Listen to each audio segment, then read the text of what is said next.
다음과 같은 이야기를 우리는 들어서 알고 있습니다. 어떤 사람이 커다란 냉동창고에 들어가 일을 하게 되었습니다. 안에 들어가서 공사를 시작하려는데 갑자기 문이 밖에서 철커덕 닫히고 말았습니다. 그는 있는 힘을 다해 문을 열어보려고 발버둥 쳤지만 문이 밖에서 잠겨 열리지 않았습니다. 그는 불안해졌습니다. 이젠 꼼짝없이 죽게 되었다 생각했습니다. 더구나 냉동창고 아니므로 곧 얼어 죽을 것이라고 생각하게 되었습니다. 미친 듯이 문을 두드리고 고함을 쳐보았지만 아무도 응답하지 않았습니다. 그는 결국 지쳐 쓰러지고 말았습니다.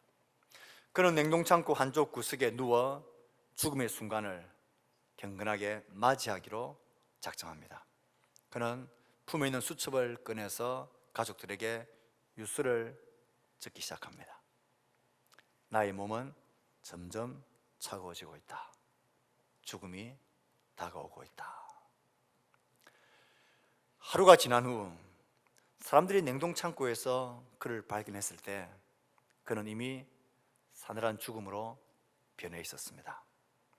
그런데 사람들은 그의 죽음을 이해할 수가 없었습니다. 왜냐하면 그 냉동창고는 고장으로 인해 며칠째 가동되지 않은 창고였습니다. 그리고 그 안에는 산소도 충분히 있었습니다. 그런데 그가 얼어 죽어버렸습니다. 그는 공포와 절망으로 죽어버린 것입니다. 다급하고 위급하고 두려움과 고통의 순간들이 우리를 닥쳐올 때에 이 고통과 두려움과 다급한 일이 우리를 삼켜버리면 사람은 이렇게 될 수 있습니다. 냉동창고에 갇혀서 두려워하고 다급하고 긴박한 가운데 있는 이 사람처럼 오늘 우리가 읽었던 시편 7편의 저자인 다윗의 상황도 그러했습니다. 그는 너무 다급하여 하나님을 찾아 급한 마음으로 달려와 피해 있습니다. 마치 폭풍을 몰아치는 어두운 바다 위에 조각배 신세이냐 그는 지치고 상한 마음을 가지고 헐떡이며 하나님에게로 피해 와 있습니다. 그리고 하나님께 고백합니다. 하나님, 나의 대적들이 사자같이 나를 몰아넣고 찢고 뜯으려 합니다. 사자가 사람을 찢고 물어 뜯는 장면들이 궁금했습니다. 그래서 인터넷을 통해서 그 장면들을 한번 살펴보았습니다. 어떤 사람은 사파리를 하다가 창문을 내리고 사진을 찍고 있는데 반대편에서 사자가 넘어와서 덮쳐서 그 사람을 끌고 찢는 것도 보았습니다. 서커스에서 훈련시키는 그 조련사를 찢고 뜯는 사자의 모습들도 보았습니다. 끔찍하고 무서운 장면들입니다. 마치 다윗이 자기의 처지가 그렇다라고 고백하고 있습니다. 그런데 이상한 것 있습니다. 냉동창고에 갇혀서 절망하여 그 두려움에 삼켜버려서 스스로 죽음의 길을 걸어가 버린 그 사람의 결말과 오늘 급박한 가운데 쫓겨있는 다윗의 결말이 전혀 딴판이라는 것입니다. 그는 마지막 17절에서 내가 여호와께 감사하며 지존하신 여호와 이름을 찬양하리로다. 너무나 평온한 가운데 이 노래의 마지막을 장식하고 있습니다. 잔잔한 호수 같은 심령으로 하나님께 감사와 찬양을 드리고 있습니다.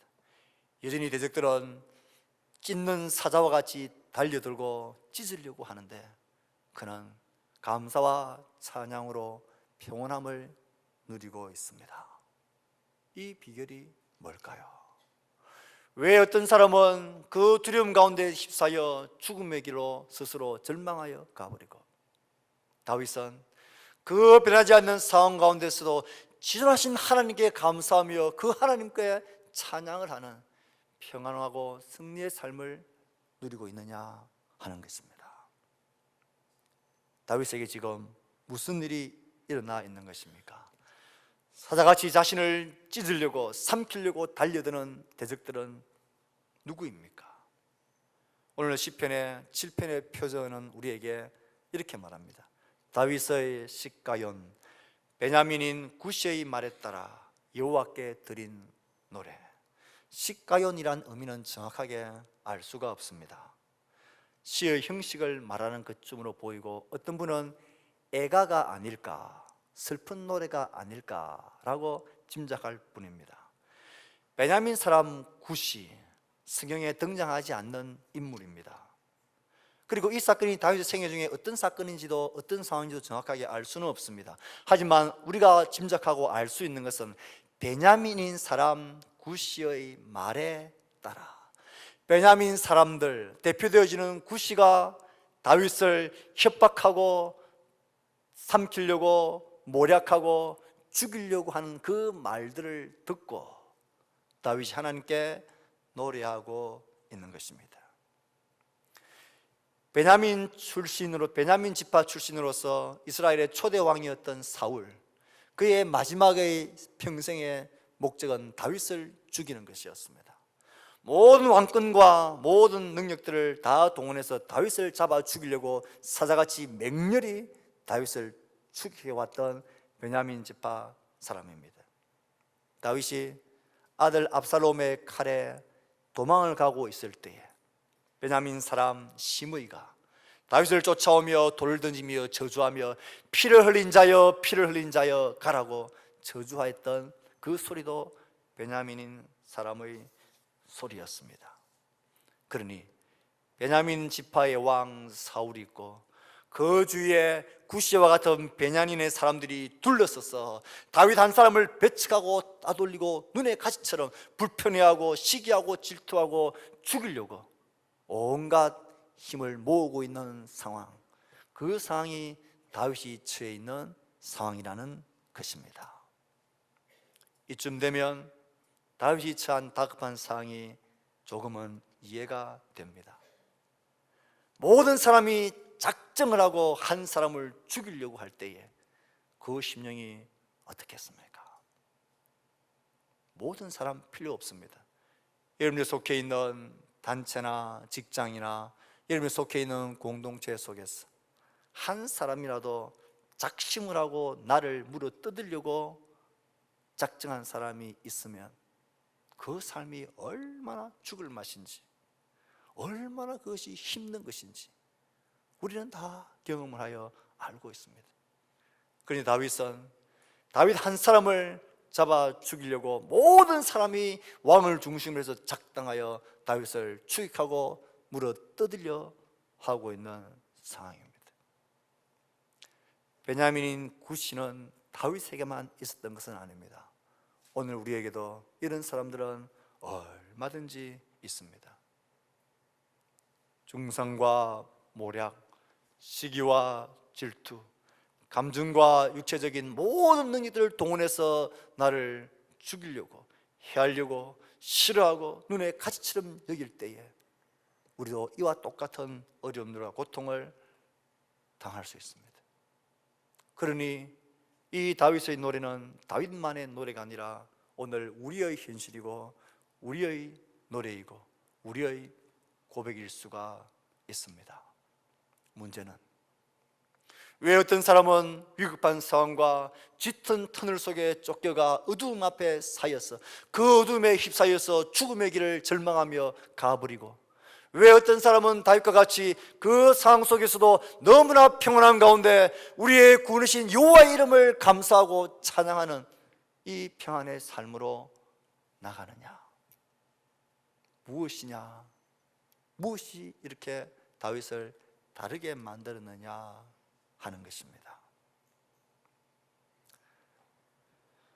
우리 삶에 닥쳐올 위기들과 다급함들과 폭풍치는 밤의 어두운 무서운 폭풍같이 우리가 그런 상황에 휩싸일 때야 우리는 그 어두움에 쌓여서 멸망과 좌절과 절망의 길로 가서는 안 됩니다. 어떻게 하면 우리도 그곳에서도 다윗처럼 여호와의 거룩한 이름을 찬양하고 감사하며 승리와 평안의 고백의 길로 갈 수 있느냐? 오늘 시편의 말씀 우리에게 그 비결을 보여주고 있습니다.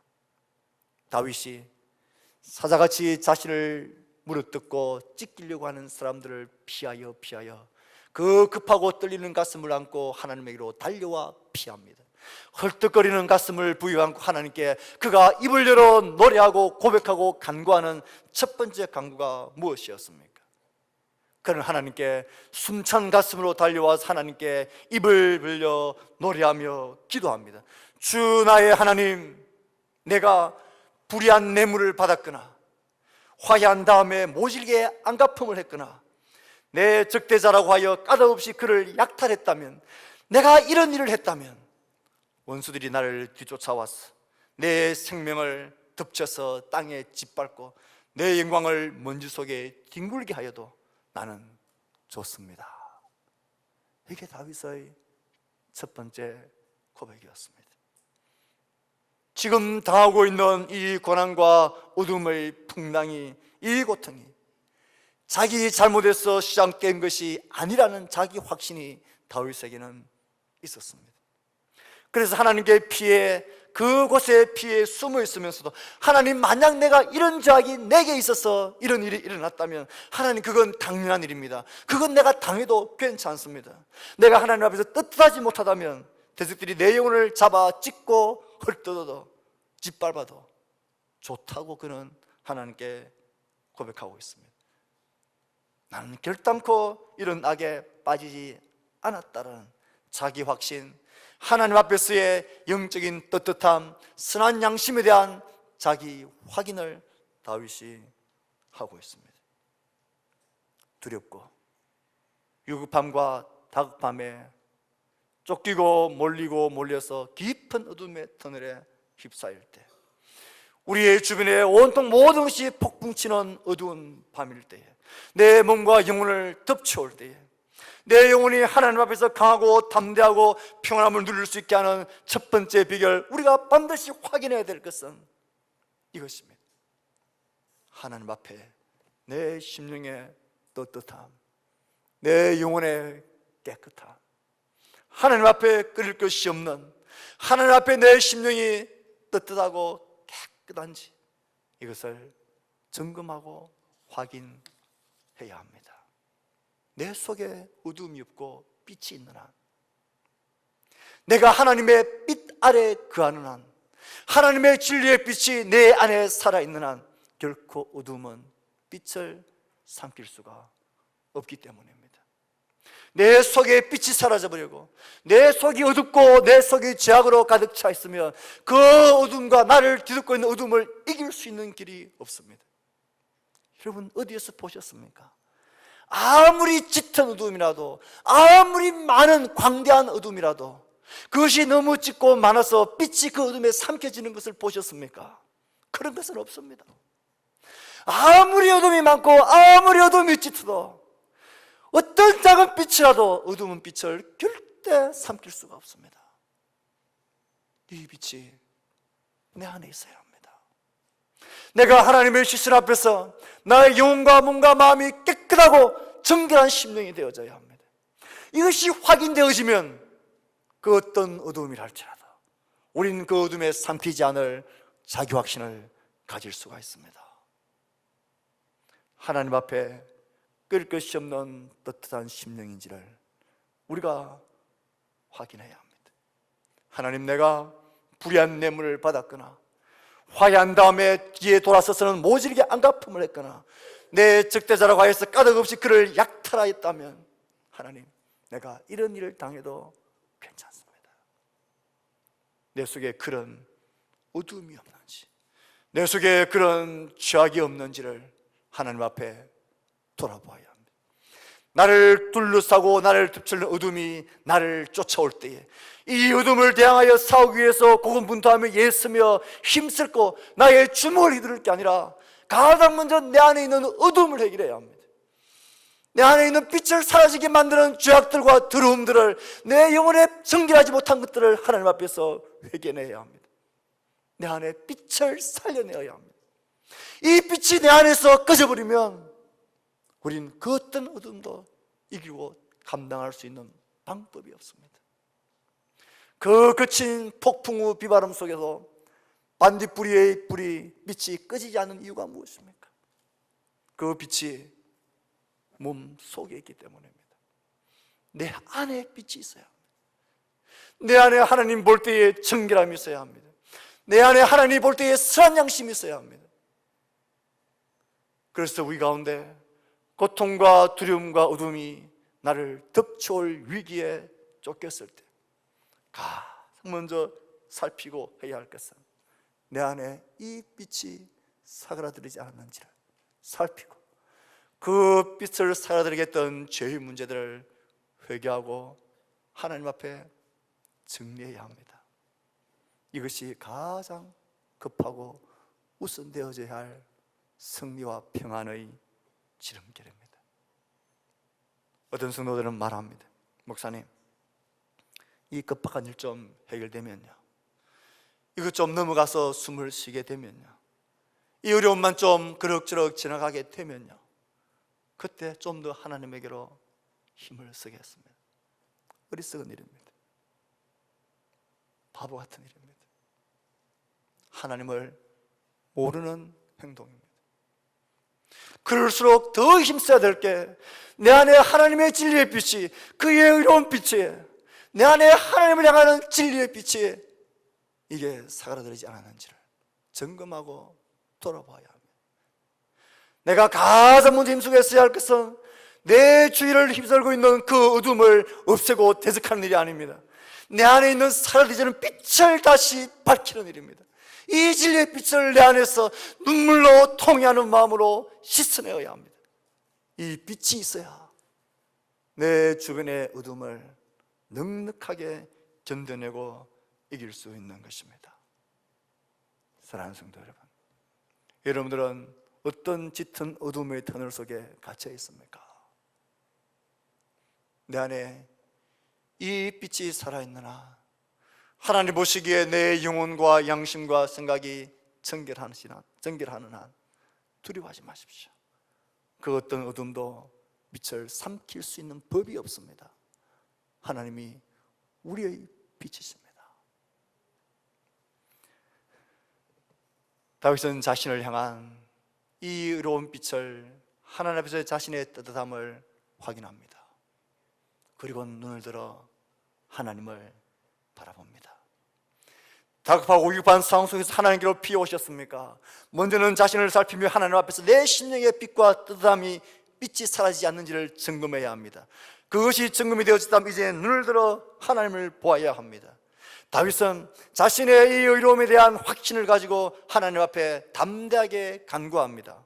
하나님, 악인의 악을 끊고 의인을 세우소서. 의로우신 하나님이 사람의 마음과 양심을, 생각을 감찰하시나이다. 나의 방패는 마음이 정직한 자를 구원하시는 하나님께 있도다. 하나님은 의로우신 재판장이시며 매일 분노하시는 하나님이시로다. 하나님은 의로우신 재판장이시라는 확신을 가지셔야 합니다. 하나님은 의인을 보호하십니다. 하나님은 마음이 정직한 자의 방패가 되어주십니다. 하나님은 우리의 마음과 생각과 양심을 감찰하시는, 사람들이 볼 수 없는 깊은 나의 내면과 모든 것들을 감찰하시는 의로운 재판장이라는 확신을 가지셔야 합니다. 현실은 여전히 막막하고 원수는 사자같이 나를 찢고 떠들어 달려들고, 하지만 하나님은 여전히 의로운 재판장으로서 계신다는 사실을 신뢰하셔야 합니다. 의로운 재판장인 하나님께 호소하셔야 합니다. 그래서 하나님, 일어나십시오. 일어나셔서 대적자들의 오만을 꺾어주십시오. 하나님, 깨어나셔서 판결해 주십시오. 모든 민족들을 예외 없이 하나님께 불러 호출하십시오. 악행자들이 악은 뿌리 뽑으시고 의인에게는 마땅한 보응을 해 주십시오. 주님은 의로운 재판장이시지 않으십니까? 우리의 온갖 어려움과 고난과 고통과 핍박 속에서, 그 짙은 어두움 속에서 우리가 붙들어야 할 것은 하나님은 의로우신 재판장이시라는 분명한 사실입니다. 하나님의 의로우심은 다윗이 그렇게 부르고 붙들었던 그때 하나님만이 아닙니다. 지금도 하나님은 의로우신 재판장이십니다.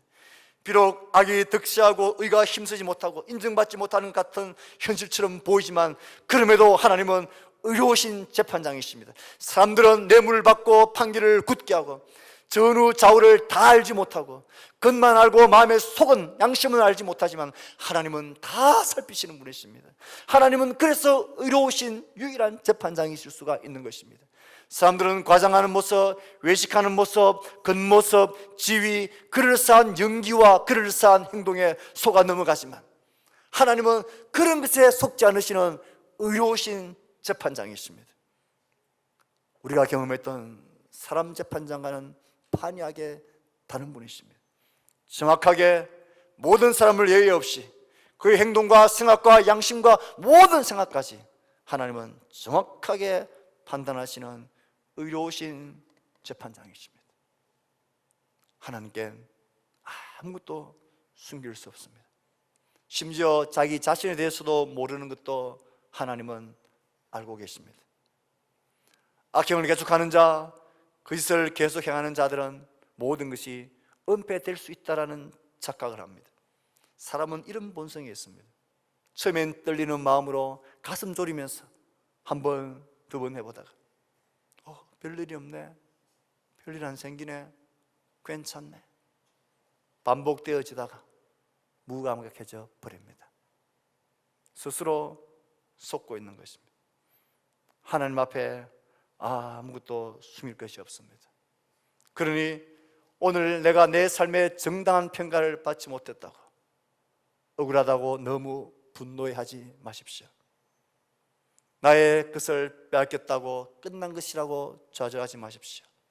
아직 끝나지 않았습니다. 아직 진짜 재판이 열리지 않았습니다. 정말 완전한 의로운 재판장이 아직 좌정하지 않으셨습니다. 그분이 아직 판단하지 않으셨습니다. 동시에 오늘도 이렇게 별일 없이 넘어간다고 다 정리된 것이라고, 일단락된 것이라고, 나와는 상관없는 일이라고 내 삶에 섣불리 정리해버리지 마십시오. 하나님은 모든 것을 정확하게 보시고 판단하시고 아시는 의로운 재판장이십니다. 오늘 괜찮다고 잠깐의 승리의 만족을 위해 악의 자리에 앉지 마십시오. 진짜 승리, 영원한 승리를 위해 의의 자리를 찾아가십시오. 하나님의 의로우신 재판장이신 하나님의 재판과 심판은 느리지만 정확합니다. 느리지만 반드시 옵니다. 하나님은 의로우신 재판장이시기 때문입니다. 어느 목사님이 주일 예배 설교를 끝내고 잠시 자리에 앉아서 쉬고 있습니다. 요란하게 전화벨 소리가 울립니다. 뭔 일일까 싶어서 전화기를 들었습니다. 아니야 다를까 교회 어느 집사님이 교통사고로 중상을 입어 병원 응급실에 있다는 연락이 왔습니다. 부랴부랴 그 병원으로 달려갔더니 다른 데는 크게 이상이 없는데 얼굴 부위에 붕대를 휘감은 채 얼굴 부위가 만신창이가 되어 알아볼 수 없을 만큼 한쪽 눈만 겨우 드러내놓고 누워있는 것입니다. 너무 졸지에 당한 일이라기도 하고 얼굴에 상처가 너무 심한 것 같아 뭐라고 위로할 말을 찾지 못한 목사님이 그저 손을 잡고 집사님 어떻게 된 일이에요? 그동안 잘 보이지 않더만 어떻게 된 일이야? 하였더니 그 집사님이 조용히 목사님 얼굴을 바라보고 목사님 손을 꼭 잡고 드러난 한쪽 눈에서 눈물을 말없이 흘리면서 목사님께 떨리는 마음으로 떨리는 목소리로 이렇게 고백합니다. 목사님 염려하지 마세요. 괜찮습니다. 하나님께서 너무 오래 참으셨죠. 그리고 하나님이 너무 오래 참으셨죠. 그렇습니다. 의로우신 재판장의 재판이 느린 것은 몰라서가 아닙니다. 보지 못해서가 아닙니다. 그분은 참으시고 있는 것입니다. 그것도 오래 참으시는 것입니다.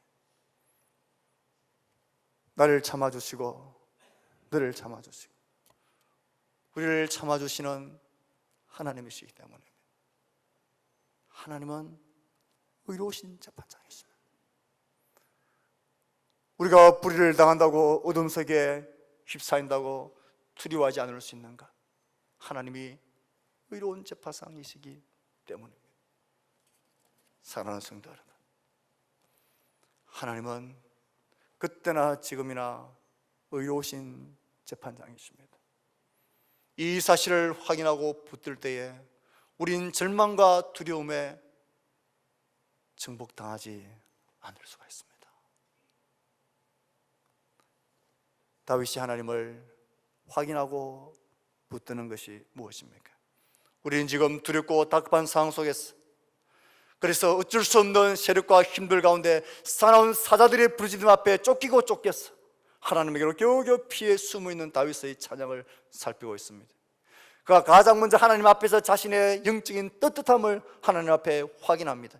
그리고 하나님이 이 모든 것을 정확하게 판단하실 의로운 재판장이심을 확인합니다. 그리고 그는 마지막으로 하나님께서는 그렇게 의롭게 판단하신 대로 의롭게 재판을 시행하실 수 있는 능력이 하나님이신 것을 그는 고백합니다. 하나님은 보실 뿐만 아니라 판단하실 뿐만 아니라 그 판단하신 대로 의롭게 그 심판을 실행하실 수 있는 분인 능력의 주권자이심을 그는 고백합니다.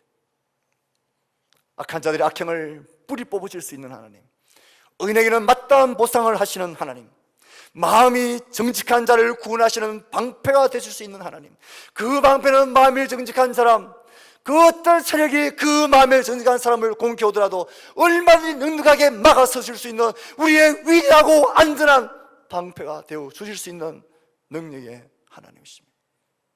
언제라도 악인을 벌하실 수 있도록 매일 분노하시는 능력의 하나님이십니다. 이 하나님의 분노를 피할 수가 없습니다. 뉘우치지 않고 돌아오지 않을 때 칼을 갈고 활을 당기시고 죽일 도구를 준비하시고 불화살을 당기시고 있는 능력의 하나님이십니다.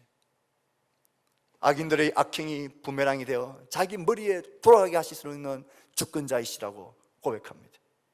자기가 판 구덩이에 자기가 빠지게 하시고 남을 해친 재난이 자기에게 돌아가게 하고 남에게 휘두른 포악과 폭력을 자기 정수리에 떨어지게 하시는 주권자이심을 다윗은 노래하고 있습니다. 하나님은 그런 분이십니다. 하만이 모르드게를 목매달아 죽이기 위하여 자기 집에 높은 장대를 달았습니다. 하나님은 그 장대에 하만 자기의 목을 달게 역사하실 수 있는 주권자이셨습니다. 사울은 다윗을 죽이려고 창을 던졌습니다. 칼을 겨누었습니다. 그런데 그 칼날이 사울 자신을 향하게 하시는 하나님이셨습니다. 사울은 마지막 자기의 칼에 자기가 스스로 엎드려져 죽임을 당합니다. 다윗은 아무도 보지 않는 가운데 비밀한 가운데 남의 아내를 빼앗아 강간하고 악을 행했지만 하나님은 그 죄악이 백주대낮에 모든 사람들이 볼 수 있도록 이 악행을 당하게 만드시는 분입니다. 다윗은 자신의 칼이 아니라 대적들의 칼을 들어 그 우리아를 향하여 죽였지만 그 칼은 아들의 손에 들려 자신의 목을 겨누게 하신 분이 하나님이십니다. 하나님은 능력이 있는 분이십니다. 우리의 시대가 어둠이 이기는 것 같고 불의가 의를 삼키는 것 같은 왜곡되어진 세상을 우리가 살아가고 보고 있지만 하나님이 의로우신 재판장이심과 의로우신 대로 심판하실 수 있는 능력의 주권자이심은 조금도 변함이 없습니다.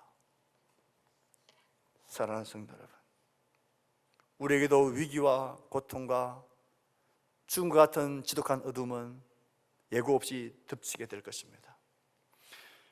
그게 질병이든 사람이든 사건이든 어떤 일이든 우리 가운데 덮쳐서 우리를 지독한 깊은 터널 속에 우리를 처박아 넣게 될 것입니다. 그때 우리는 그 어둠에 삼켜 절망하며 좌절할 것인지, 오늘 다윗처럼 여호와께 그의 의를 따라 감사하며 지존하신 여호와 이름을 찬양함으로 평안한 가운데 승리의 노래를 부를 것인지, 그건 우리의 선택입니다. 하나님 앞으로 피하여 달려오셨습니까?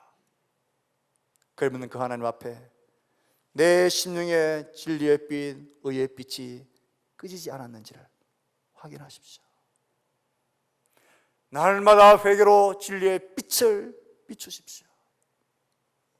하나님은 어떠한 상황에서도 모든 것을 정확하게, 모든 사람을 안과 속을 정확하게 보시고 판단하시는 의로운 재판장이심을 신뢰하십시오.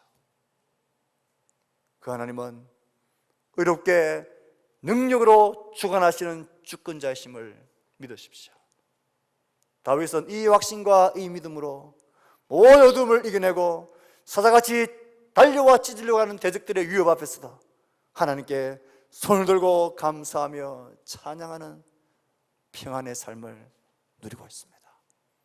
우리에게 이 놀라운 평안과 승리의 기쁨이 찾아오기를, 우리도 그렇게 주님 앞에 서게 되어지는 주의 백성들 될 수 있기를 주의 말씀으로 축복합니다. 아멘. 우리가 주신 말씀을 생각하며 헌신하고 다짐하는 기도를 각자의 목소리로 하나님 앞에 드립시다. 기도합시다.